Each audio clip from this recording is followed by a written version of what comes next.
Hello. This is going to be two-sample proportion.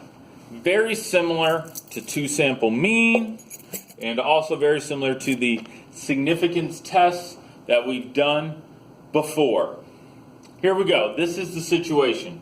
This is an actual study that was done about the year 2000 about does preschool help?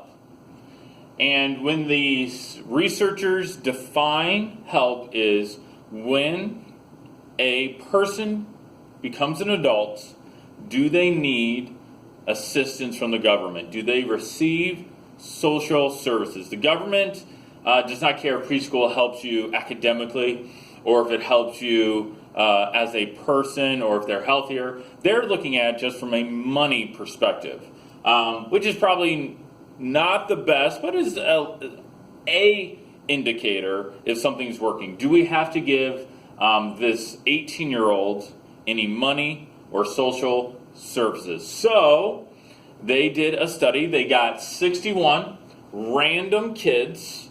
Okay, actually, what was that? 123 random kids. They randomly divided them into two groups. The control group was they got no preschool, and all of these kids were considered poor. Whatever, how much money you have, whatever that means, poor. By the way, a good reminder that this is called blocking.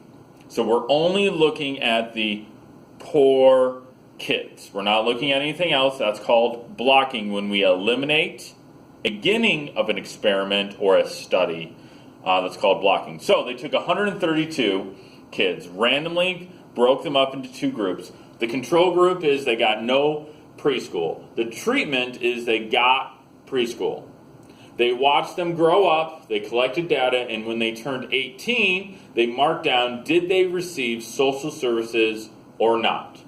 49 of the 61 control group kids needed social services, whereas only 38 of the 62 needed social services. So obviously, less people needed social services in the treatment group. That's not disputable. Less people needed to, and a smaller percentage. But could that simply happen by chance? Could we just randomly selected the smart kids to be in this group? Or is this a big enough difference? Is it a significant difference to say, you know what? Preschool is a good investment for the government. It lowers social services. So, does the data show that there's enough evidence to say that preschool reduced the need for social services? There's the introduction. Here's the math. Step 1. Oops, I'm going to use this one. Sorry. So I don't have to erase it. Step 1. This is a two-sample, and it is a proportion. So many out of so many. So there's a two-sample Z proportion.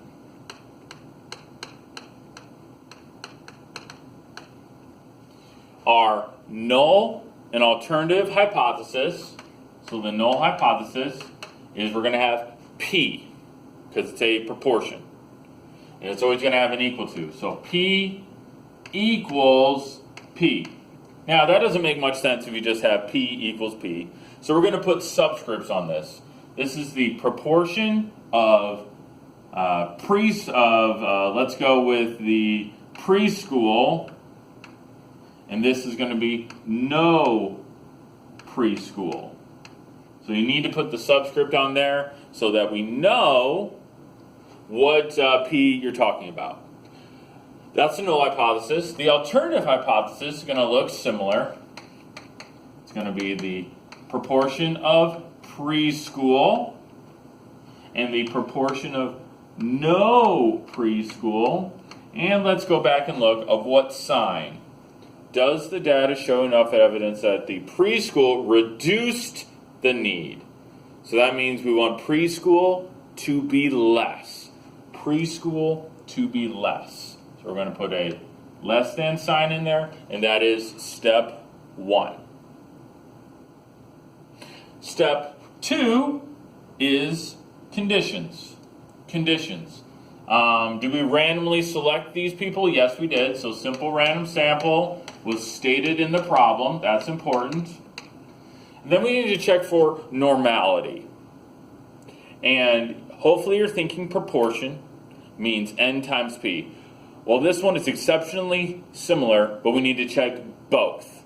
So we need to check n of pre times p of pre greater than or equal to 10. N times 1 minus pre is also greater than or equal to 10. And we're going to have to do it for the no preschool group as well. So we're just going to have to check it twice because it's a 2 sample. So no n of no pre times p of no pre greater than or equal to 10. N of pre, let's put no pre times 1 minus n, p of no pre. So we're going to just have to check this condition twice. So n in the first group was 61. P, that would be 49. 49 divided by 61. 80%. So that would be times 80. Is that greater than or equal to 10? I believe that's 49. Yes, that's greater than or equal to 10. This is 61 times 0.2. And that's really close to 12. Is that greater than or equal to 10? Yep, that's greater than or equal to 10. We're good to go there. Now we need to check the other group. The other group was 62 was n, and p is going to be 38 divided by 62. 38 divided by 62, so p is 61%. Nothing hard here, but definitely obnoxious. 62 times 61. And that is about 38. 38 is greater than or equal to 10. And this is 62 times 39% greater than or equal to 10. And that's about 24. So yes, we have a big enough sample size. Don't forget to say this is approximately normal. This is the most annoying step. It's step 2 because you got to check it twice. Look at all that obnoxiousness. There it is. You're checking n times p twice, n times 1 minus p twice. Step 3 is awesome. We use our calculator. Here we go. Hit stat, test, 2 proportion z test. Number 6. So here we go. I think, what was it? 49 out of 61. 49 out of 61. And then it was 38 out of 62. 38 out of 62. And we had a less than. So it should, I believe, look something like this. Hit calculate. Oops. Something is wrong here. My p-value is very, very large. So I did something wrong. It must be my sign is wrong. Let's go back. Stat, test, number 6. What's wrong? Oh, that's right. My pre and non-pre, I switched those. So I do need to switch this one. I need to switch the numbers actually. So I had the preschool here, so 38 out of 62. My fault, I flipped these. And 49 out of 61. I would say that I did that on purpose, but I didn't. So that's how it should be. Preschool, non-preschool, sign is less than, hit calculate, and hopefully we get a p-value of 1%. We get a p-value of 1%. So what do you need to write on step 3? You need to write this, step 3, the z-score, and p-value is 1%. So if our significance level is 5%, let's say it's 5%, step 4, we are going to reject the null hypothesis since p-value is less than 5%, which is alpha, because we had a p-value of 1%. So do we have enough evidence? Yes, we have enough evidence. Reject the null hypothesis means we have enough evidence for the alternative. We do have enough evidence to say